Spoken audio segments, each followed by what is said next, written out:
America से वार्ता पर ईरान का बड़ा बयान सामने आ चुका है। अमेरिका के पास कोई विकल्प नहीं है, सुरक्षा और संप्रभुता से कोई समझौता नहीं होगा और धमकियों के साए में बातचीत संभव ही नहीं है। मोहम्मद बागेर गालिबाफ जो ईरानी संसद के स्पीकर हैं और इससे पहले जो पहले दौर की शांति वार्ता हुई थी उस डेलीगेशन को लीड गालिबाफ ने ही किया था। उन्होंने यह साफ कर दिया एक बार फिर से, धमकी के साए में बातचीत नहीं हो सकती और अमेरिका के पास इसके अलावा कोई विकल्प भी नहीं बचा है। तमाम खास लोग इस वक्त मेरे साथ यहां पर बने हुए सीनियर जर्नलिस्ट रविंदर सिंह शेरवान साहब हमारे साथ मौजूद। शेरवान साहब, अब आपका टेक इस पर ओवरऑल, चाहे वो अमेरिका हो चाहे वो ईरान हो, लेकिन इस बात से इनकार नहीं किया जा सकता कि एक डिस्ट्रस्ट है ईरान का अमेरिका पर, क्योंकि जब पहले दौर की वार्ता हो रही थी तो 2 डिस्ट्रॉयर शिप भेजने की जरूरत की आन पड़ी और बीच मीटिंग में फिर ईरान की तरफ से मैसेज कन्वे करवाया गया कि आधे घंटे के अंदर इसे पीछे लीजिए वरना हमला हो जाएगा। उसके बाद जब ये शांति वार्ता नाकाम हो गई तो उसके चंद घंटों के बाद ब्लॉकेड वहां पर लगा दिया। इधर इजराइल लगातार सीजफायर का वायलेशन कर रहा है लेबनान पर, फिर उसने कल अटैक कर दिया। कैसे ये मुमकिन हो पाएगा? और वो जो गारंटी ईरान की सबसे बड़ी है कि आगे वो युद्ध चाहता नहीं है, एक कंप्लीट सीजफायर हो। जी नमस्कार मकसूद भाई। देखिए मकसूद भाई, इस युद्ध में पहले दिन से लेकर आज तक जो सबसे ज्यादा कंसिस्टेंट चीज रही है ना, वो एक ही है, वो है ईरान और अमेरिका के बीच का डिस्ट्रस्ट। वो जो डिस्ट्रस्ट है वो आज भी उतना ही गहरा बना हुआ है जितना पहले दिन था।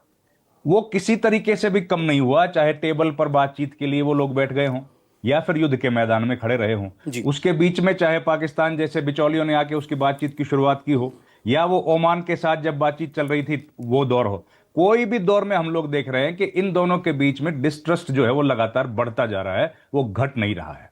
ऐसे में ट्रंप जैसे जो ट्वीट्स हैं, उनके जो ट्वीट्स आते हैं या अमेरिका के कई नेताओं के जो बयान आते हैं, वो उसको और बढ़ा दे रहे हैं।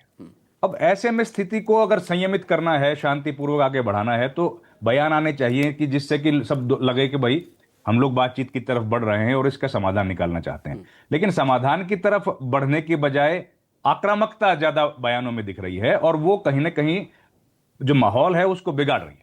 अब इस बात की तो संभावना देखिए हमको भी लग रही है कि बातचीत तो होगी, क्योंकि जिस तरह तैयारियां की जा रही हैं उस तैयारियों के लिहाज से लगता नहीं है ये जो बयानबाजी की जा रही है तो एक दूसरे पर दबाव बनाने के लिए है। अब जो ईरान की तरफ से भी आपने बयान सुनाया, ट्रंप साहब की तरफ से भी बयान सुनाया, ये सारे बयान जो है, और ट्रंप के बयानों का तो देखिए आपको पता ही है, अभी जो बयान दिया है वो 2 घंटे पहले वाले बयान से अलग होगा और 2 घंटे बाद जो बयान आएगा उसका शक्ल और उसकी आवाज बिल्कुल अलग बदली मिलेगी। तो हम लोगों को ये देखने की जरूरत है कि फिलहाल जो हालात लग रही हैं कि बातचीत तो होगी, और लेकिन अभी हम लोग जो चर्चाएं डिस्कशन कर रहे हैं वो डिस्कशन जो है, अधिकतर डिस्कशन जो है वो स्पेकुलेटिव है। बेशक, क्योंकि सही जानकारी, सही सूचनाएं, हम देखिए युद्ध जब शुरू होता है तो हमारे साथ तो कई राजनयिक बैठे हैं और फौजी बैठे हैं, कई लड़ाइयां लड़ चुके हैं देश के लिए, इनको तो सलाम है। इनको मालूम है कि सबसे पहली कैजुअलिटी जो होती है इंसान की नहीं होती, पहली कैजुअलिटी सच की होती है, ट्रुथ की होती है।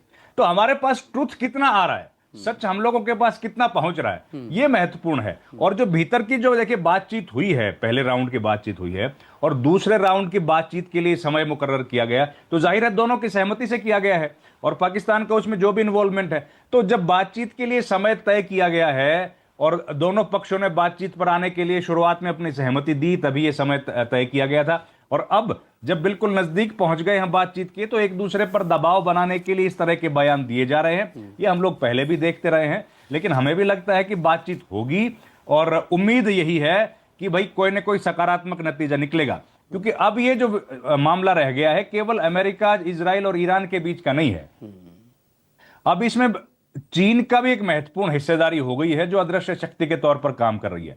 अब देखिए पाकिस्तान की तो इतनी हैसियत नहीं है कि बगैर चीन की इजाजत के वो इतनी मध्यस्थता की बातचीत कर पाए या कम से कम इस लेवल का वो टेबल सजा सके।